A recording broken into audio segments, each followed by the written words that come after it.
Hello everyone, my name is Dr. Joel Rosen, and today I'm going to talk to you about posture. Specifically, we're going to talk about swayback posture. It's a question I get asked a lot in my office and on my blog website, and I thought it would be a good idea to address that today. When we look at a regular spine, we basically look at curvatures of the spine. We see the lordotic curvature, the thoracic curvature, and the cervical curvature. And that's an ideal curvature. When we talk about swayback, typically what we have is we have a phenomena sort of like this. Or if you live in South Florida and you're older than 80 years old, you have something like this. Anyways, what we're going to do is we want to address how we can help that posture at home or on your own without having to go to the physical therapist or a chiropractor 3 days a week.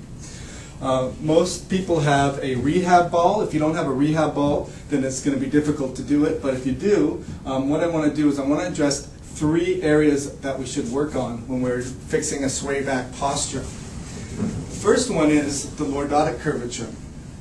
Typically, that's when we have a nice rounded curve. If we have a swayback posture, then the first thing to go is the lordotic curvature.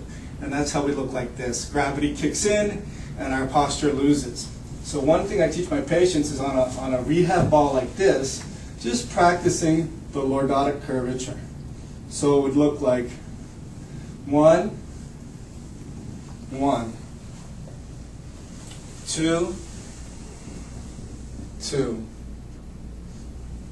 3, 3, I'm going to do this 5 times, 4, 4, 5, 5. Okay, so that's the first exercise I want you doing. The second exercise has to do with the second part of the spine, the thoracic curve, that gets lost and have a little bit more of an increased thoracic curve in a swayback posture. How we address that is we keep what we just did with our lumbar curve, and now what we're doing is we're thinking of a sponge in between the shoulder blades, and we're doing a seated row, and we're just trying to squeeze that shoulder blade together and hold that for a count of 1. And if I do it from behind, it would look like something like this. Nice swayback posture, nice lordotic posture. And then what we're doing is we're squeezing our shoulder blades together and squeezing the sponge for a count of 1. So it would look like this. 2, 3, 2 more, 4, and last one, 5. The last part we're going to focus on is the neck. So we build on what we just learned. We have the lordotic curve, we have the thoracic shoulders being pulled back, and now we have the forward head carriage. So if we break down that posture, we stand up, we're like this, we want to focus on all 3 areas. The third area is the neck. So what we're doing is we're keeping that lordotic curve, the thoracic muscles are engaged and the rhomboids are contracted, but relaxing of the shoulders, forward head carriage, and bring it in. I always tell my patients, look at your eyes like lasers, straight ahead, don't look up, don't look down, trying to have the head come forward, and then straight back. That's 1. Forward, and back. 2, forward, and back.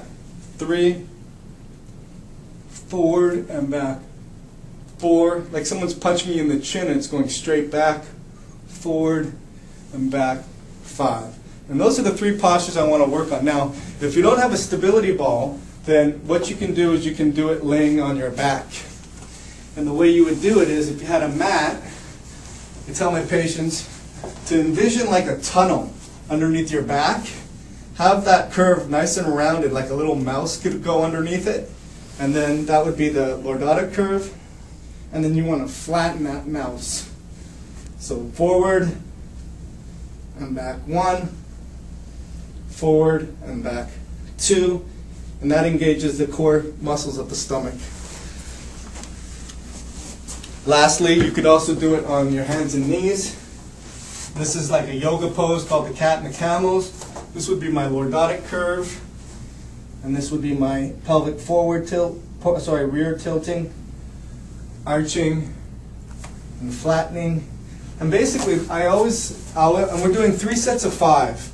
What I'd like to do, though, is try to show you how that translates into better posture. Sort of like the Karate Kid when he asks the master, when's he going to start learning to throw his punches? He's doing wax on, wax off, wax on, wax off. And he wants to learn when he finally is going to get good at doing the actual moves. And he found out later that those training protocols actually were the fundamentals.